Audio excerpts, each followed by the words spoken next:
Hello, everyone, and thanks for joining us here at Cloud Wars Live, where we explore today's digital business revolution by speaking with the business executives and thought leaders who are profoundly changing how the world works, lives, plays, learns, and dreams.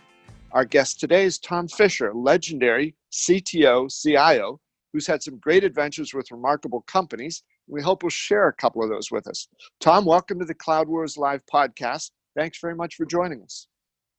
Bob, thank you very much for allowing me to join. And I have to tell you, I am a huge follower of not only your blog, but now Cloud Wars Live as well.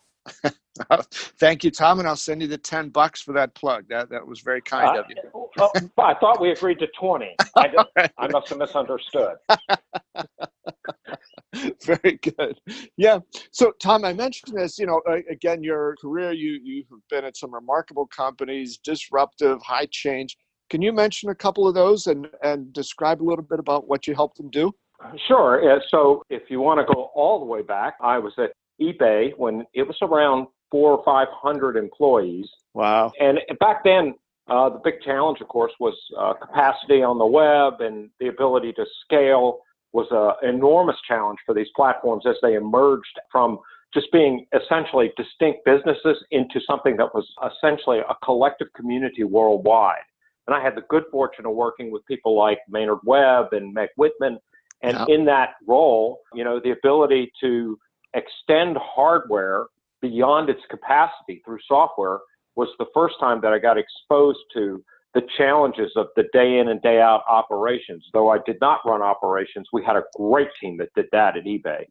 And then we actually created technologies like this notion of sharding data. We were doing that at eBay before it was called sharding. Since we were emerging as such a great platform, we had literally thousands and thousands of attempts to hack our system. So we created technologies like the honeypot that's commonly used today. We didn't call it that. Probably should have. We'd be a lot wealthier if we had the patents on that stuff. But by the way, are the very same challenges, if you fast forward to 2018, 2019, the very same challenges that businesses face today in the enterprise. Because, after I left eBay, I joined a little company in San Diego because it was a kind of this concept of living and working in the same city. I lived in San Diego and was commuting to the Silicon Valley, and then switched to Qualcomm. And Qualcomm, in the early days, we were probably doing a couple 100 million chips. By the time I left, we were doing multi-billions of chips. What a phenomenal culture. What a great company to work for. There, I was the CIO for just a semiconductor group, Bob. And even then, we decided let's try some edgy kinds of things, which, you'll see throughout the history of my career. I like that. So we brought in Oracle 9, the database. It just been released. And we brought in Fusion, the middleware, just been released. And we brought in the latest version of Oracle Applications, Enterprise Business Suite. We were the first ones to build it, develop it, deliver it, and actually added code to it for things like warehouse management. So that innovative thought process that most people will talk about, that's just, in my DNA from an operational perspective. We got it up, we got it running, and today Oracle is still running Qualcomm's businesses. Qualcomm, I actually jumped over, I did a startup, which I've done several in my career, but moved to SuccessFactors, which ultimately was acquired by SAP. And there we had this incredible Danish guy in charge named Lars Dahlgaard, who is just constantly in motion. And for a guy who's 6'6" tall, you can hear him coming a million miles away. And there we started with I think we had about 7 or 8 million subscribers, Bob, and we actually grew that base to over 30 million. I think when I left, we were at 22 million subscribers. So I used to tease the guys at Salesforce all the time, because whenever I'd be on a panel with Peter Coffey or some of those guys, they would say, well, we're the biggest SaaS provider in the world. And I would say, well, wait, my math may be wrong because I grew up in North Carolina, but we have 21 million subscribers. You have 500,000. I think one is greater than the other. But again, and Parker Harris used to get a kick out of that because he's from Greensboro. Okay. And then, he knows. And then from SuccessFactors, after during the acquisition by SAP, I was recruited to join Oracle. And Okay. what a great experience. But I ran the managed cloud services, and I started running several of the early incarnations of their SaaS platforms. So I became very entrenched in the operations role there. And today, I left Oracle about almost 2 years ago now, Bob, and joined a company called MapR.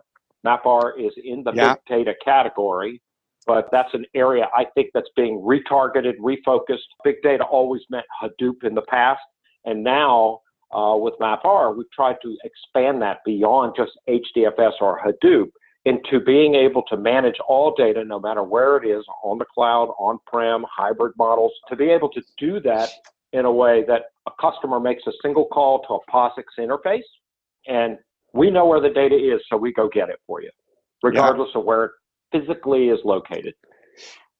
Wow, Tom, that is quite a series of adventures you've had there, and it sounds like every one of these you seem to be drawn toward sort of high intensity, high pressure, high change environments. Yeah, and you know something, Bob? I think that's part of the innovator's dilemma, right? I don't know who wrote that book. You probably did. But one of the innovator's dilemma is you like this stuff, you enjoy this stuff, but you've got to be able to balance it, because you're going to run into challenges with, you always have to worry about your health. You always have to be cognizant of that work-life balance, which is something that, I pride myself on being able to do. When I reach that point where I need to make the change, I've been very blessed in my career that I've been able to make those changes, and they've always led to something more interesting, more challenging, sometimes more pressure, operations.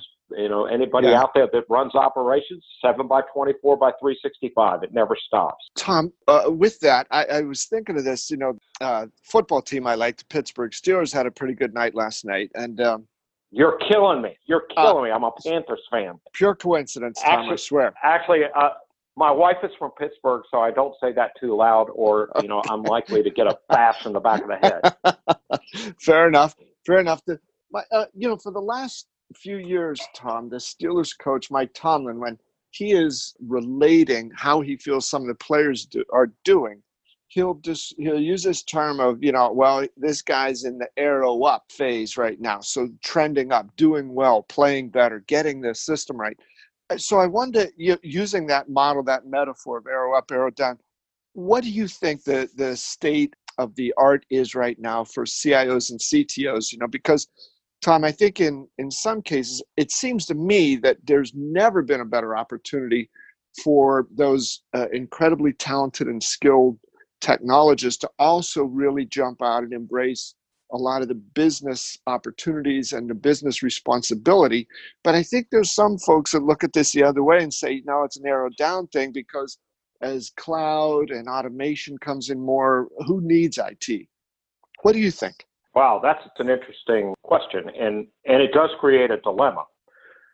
What I see is a trend today is that increasingly businesses, the business units themselves, are making decisions. For example, when I was at SuccessFactors, we were rarely acquired by the CIO. We were always bought by the HR system, and the CIO would later find out about it, and we would spend an inordinate amount of time explaining to them, going through the SOC requirements. Yeah. And, I know you've probably talked to folks like Mark Benioff or other of the leadership at Salesforce.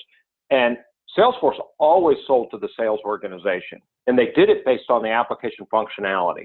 And I see that increasingly happening. Even our legacy, our alumni, guys at Oracle, if you look at the ERP business, they've gone completely software as a service with that and are migrating people from on-prem like PeopleSoft or Enterprise Business Suite into their Fusion ERP. And in doing so, they're following that same mantra. They're selling to the supply chain. They're selling to the business unit, the finance organization. Now, Oracle, because of its legacy, has a tendency to be better accepted unless you have to deal with their contracting agencies, but they have a tendency to be far better accepted in the enterprise. So making that switch from on-prem to cloud using Oracle's ERP, it's finding greater adoption.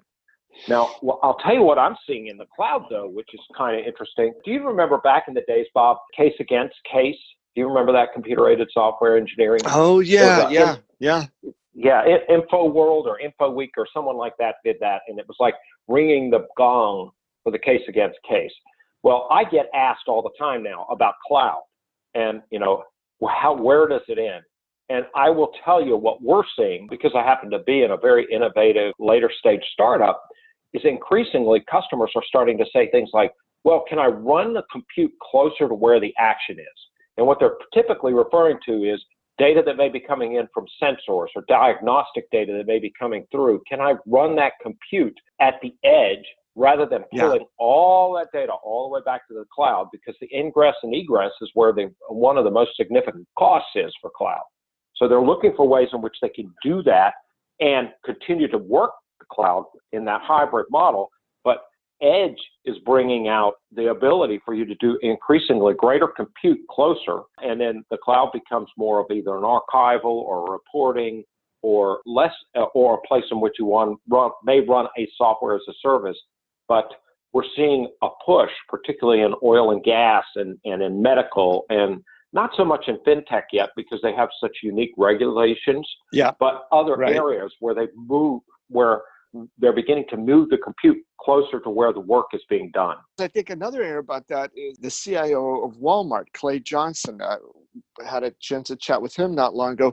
He was describing that. He said, you got a long haul, all that stuff from all those stores all the way back to headquarters, then push it back out. He said it's crazy. So I think that what you're describing there is critical. And as that happens, then you have a chance for, again, a more business-oriented strategic deployment of the data, deployment of the technology, allowing people leading those organizations, CIO, CTO, to be able to not just support the business. And I always thought that was sort of a crappy approach because it meant you're not part of the business, right? And almost like, at Thanksgiving, you're at the little kids table and the grown-ups over here at the adult table make the decisions. But Tom, what you're describing is you got the CIO, the CTO, they are in the business. They can't be separate from it. That's exactly right, Bob. And CIOs that take that traditional path, Clay happens to be a phenomenal example of a CIO who is very proactive in engaging the business and understanding the business challenge and the business functionality, and then driving the organization that way. I'll tell you who else at Walmart is very similar. Jeremy King. I don't know if you had an opportunity to talk to him, but he is very focused on business functionality and capability.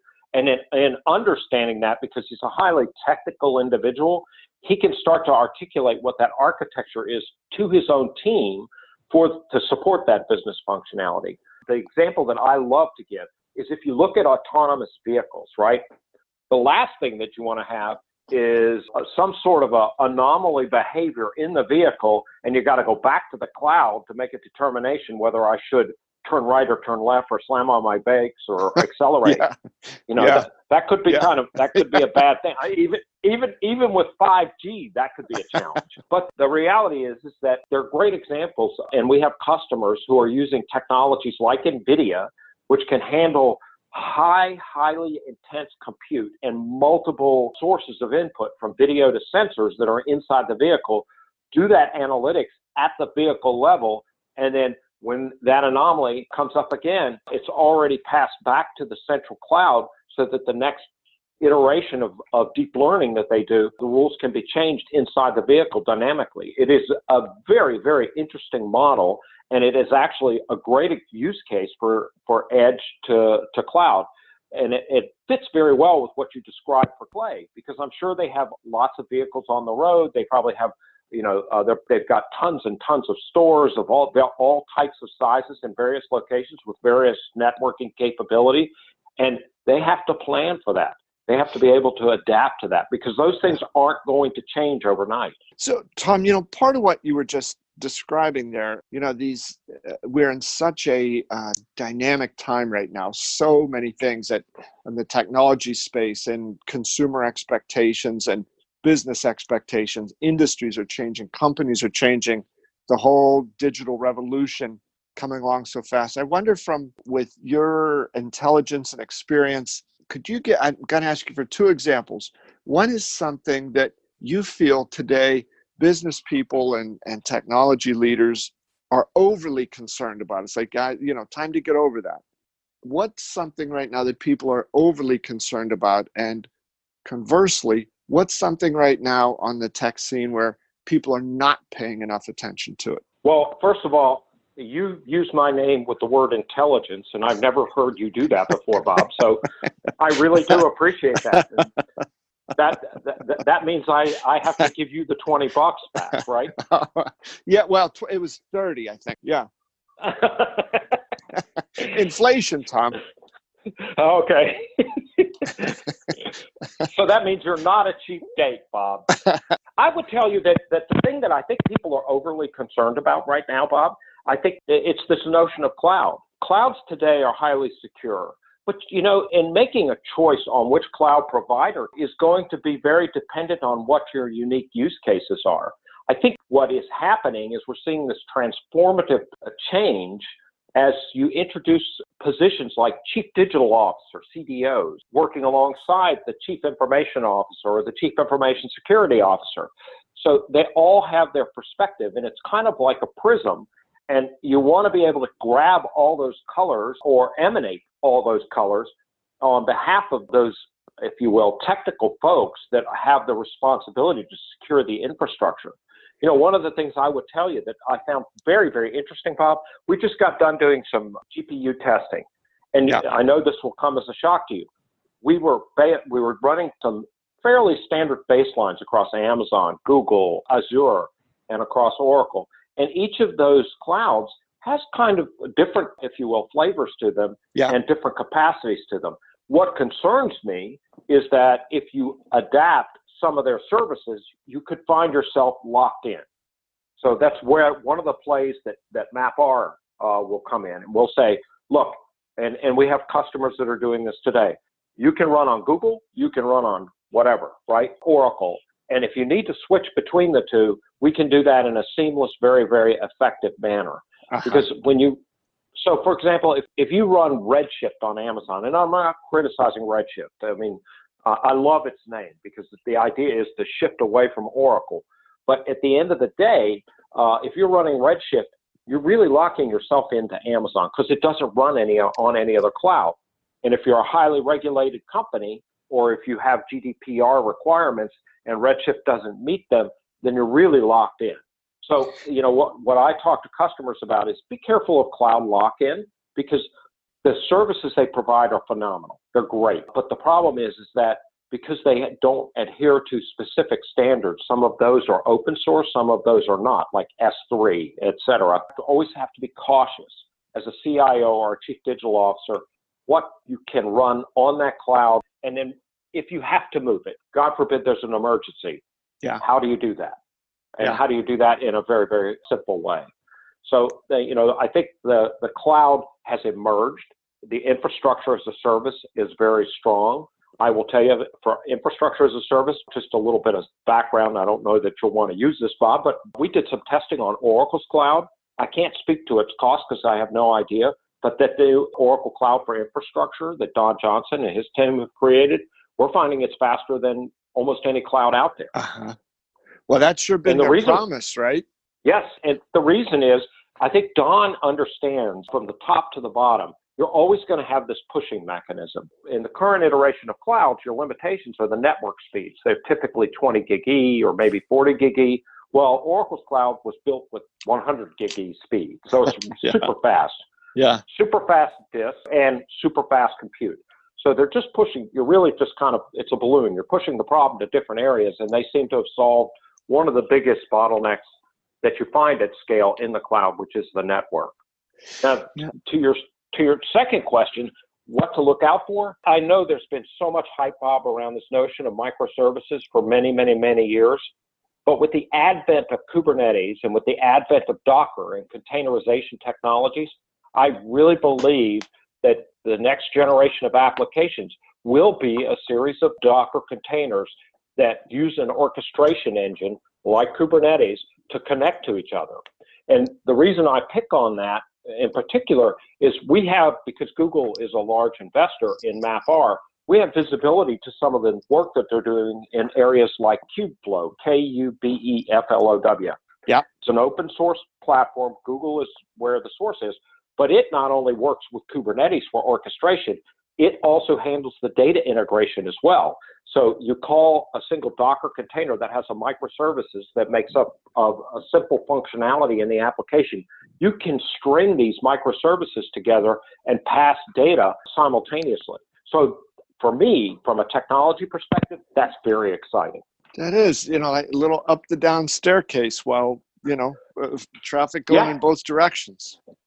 Correct. And then what makes it also very interesting is the capability to run artificial intelligence and machine learning capabilities on top of these containers or these microservices. Suddenly now you've embedded analytics into the function of the application without inhibiting the performance of the application. It's very, very interesting. It's going to change the way in which applications are built and delivered in the future. And Tom, that's one of those examples of how quickly something goes from being a fairly unheard of radical idea, like, oh, wow, theoretically it's interesting, but I don't know if it'll ever work. And it seems like these days that's 15, 18 months away from it becoming mainstream. Yeah. Oh, yeah. I mean, you and I both witnessed the adoption of Kubernetes was frightening how fast it happened. Yeah. And the adoption of Docker was quick. I mean, it was very fast, but then Kubernetes was like twice as fast.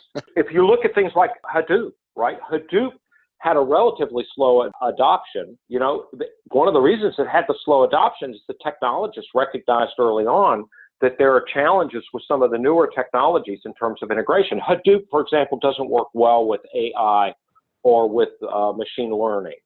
That's not good. Yes. So when you look at what's going on, one of the reasons that MapR has emerged as a technology leader is because we do Hadoop, we do POSIX, we do Fuse. You've got to be able to support all the way in which data comes in and comes out, how it's persisted, and the consistency in that data. And you've got to be able to have the capability to connect that information together, which introduces this whole notion of governance, right? Because in the past, governance was a bad word in IT. But now, for the business users, governance is critical because knowing who owns that data, getting their permission to use it, if data has to be obfuscated, for example, if you're dealing with PCI, you have to obfuscate name and address, or GDPR, you have to be able to erase data. All of that becomes really critical when you're making a decision on what technology to use and the platform to run it on.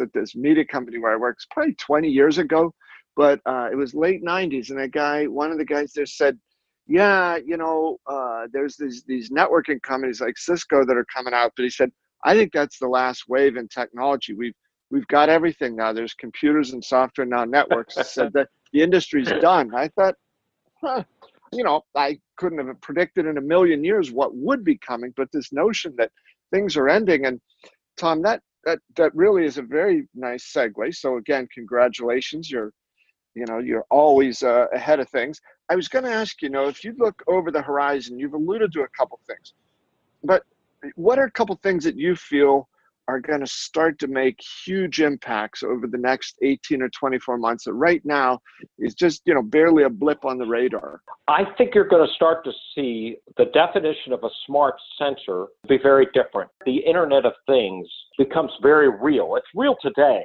The challenge with the Internet of Things is all the data that's coming back. I would say most of it is junk, right? It's just it's essentially a reporting mechanism. It's not diagnostic data. I think you're going to see things get what we call it going from the edge to micro, so that the sensors have the ability to start to do their own determined problem determination and self-healing. We're doing that today at the edge with computing, and I think that's going to get smaller. Now, there's some pragmatic reasons for that, Bob, as you talked about. I mean, the biggest challenge is the cost of moving all of this data back and forth. Well, the truth is that I happen to work with my old employer, Qualcomm. They have a lot of data that comes out of the fabrication process for chips, right? Yeah. Most of it is, you got to know it, you got to have it, but most of it doesn't have to be traverse the entire network at the enormous costs associated to it, right? Especially when you're moving data from China or from, I don't think they have any fabs in China, but Taiwan or from Korea back to the US, the ingress and egress costs are pretty significant. So I think that we're going to see increasingly smarter and smarter sensors, not just from a functionality perspective, but from a data perspective in terms of what data really needs to get passed back, right? And making those determinations at the sensor level. Now, that assumes a certain level of security, because you don't want some external person who may be a bad guy to have access to that sensor to make that determination. Imagine them being able to stop diagnostic data from coming across the grid for electrical purposes. I mean, that would be a huge nightmare. So these sensors are not only going to be smarter in terms of what they do, but also who can make those changes. And I think, if you go over the horizon, that will become where the future of the Internet of Things, which is really just it's a nascent place today, we'll see greater and greater technologies. I think, you see the emergence of companies like C3 IoT and others that are beginning to emerge that understand the problem. They may or may not have a solution for it because the technology is not ready for it. So that if you go to the smallest part, you'll start to see that. On the other hand, when you start to look at the great capacity that's being built, I mean, I think I read a statistic. I can't remember where I read it, but it's like we generate more data each day than in the late 1990s we generated in a year. I mean, that's the volume capacity. Yeah. It's some number. You probably know those numbers better than I do. That means, all right, if you're going to crunch all that data together, you need better compute capacity. And the adoption and the creation of GPUs by NVIDIA allows you to literally have hundreds of cores dedicated to very, very strategic compute requirements that will actually deliver that value even faster. And I think that's what, you hinted at it before, but the reality is all of this compute, all of this storage, all of this faster network is leading to faster iterations today in technology, but they're going to also include, as machine learning and artificial intelligence come increasingly into play, faster cycles for the delivery of data. And companies that don't understand that, they won't survive. I saw an interesting statistic. 60 of the companies in the Fortune 500 in the 90s are still around today, or something like that. I mean, well, I think in the future, that could be even smaller. If you look at how Amazon has just grown and emerged and mushroomed out beyond retail. And I know that, they compete with some of their own customers like Netflix today. Those are the emerging companies that became the first. No, Apple was the first $1 trillion company. I think Amazon was the second. These companies, in order to meet the expectations of the street, are not going to be able to continue to do what they do really well and fast. They're going to have to move into other spaces.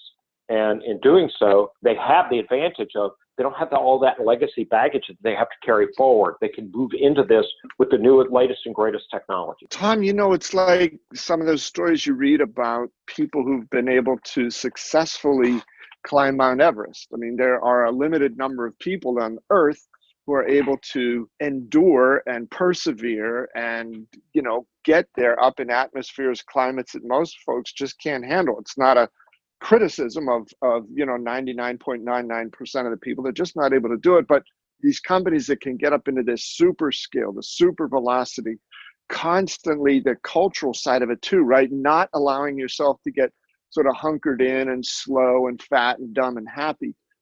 It's just wild these days.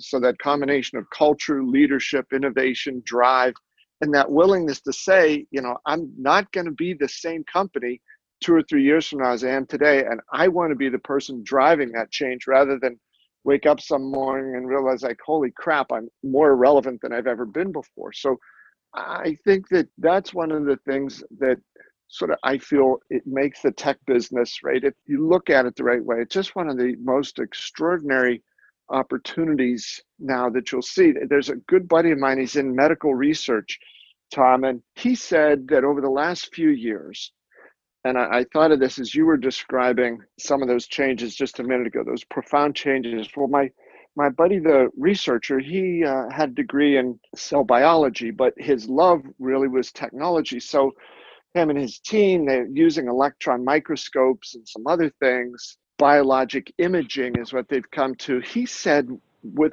today's technology, he said, we've changed the way medical research is done.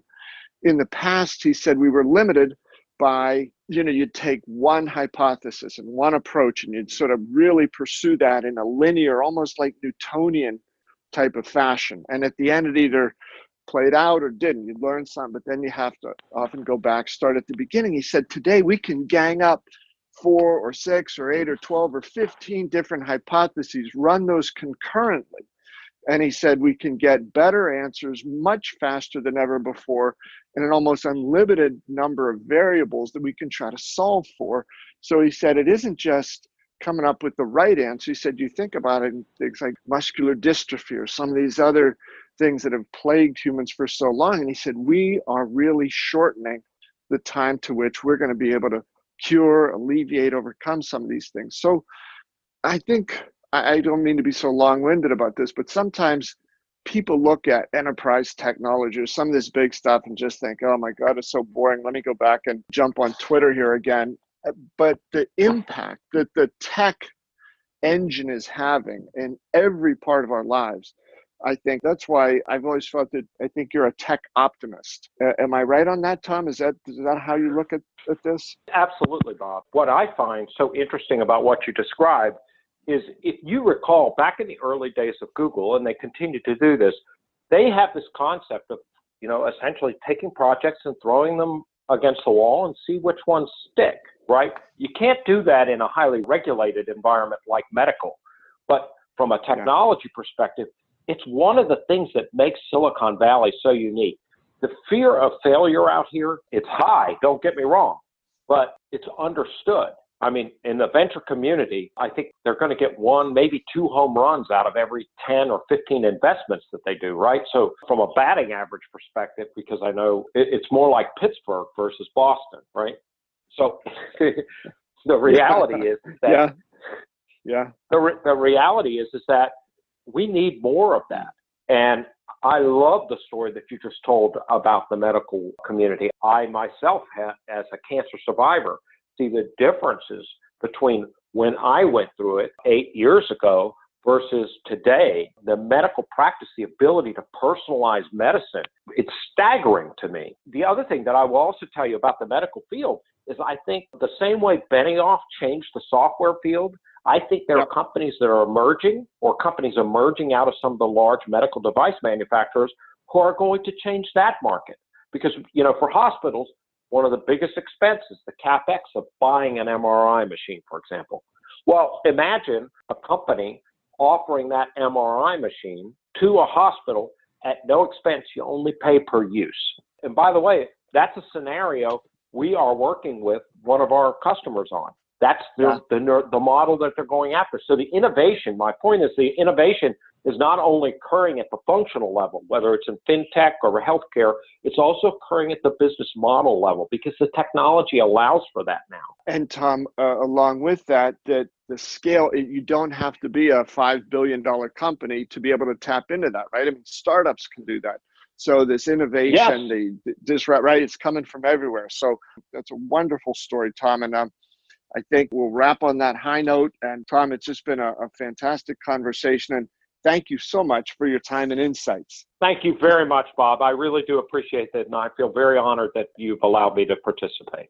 Not at all, Tom. My pleasure. Thank you so much. And to all of you listeners, thank you very much for joining us here at Cloud Wars Live, where we explore the unfolding adventures of digital transformation, cloud computing, and how all that stuff is changing how we live, work, play, learn, and experience the world. I hope you'll join us for other episodes of Cloud Wars Live. Please share your feedback with me at bobevanspa@gmail.com. Thanks again, and we'll see you next time.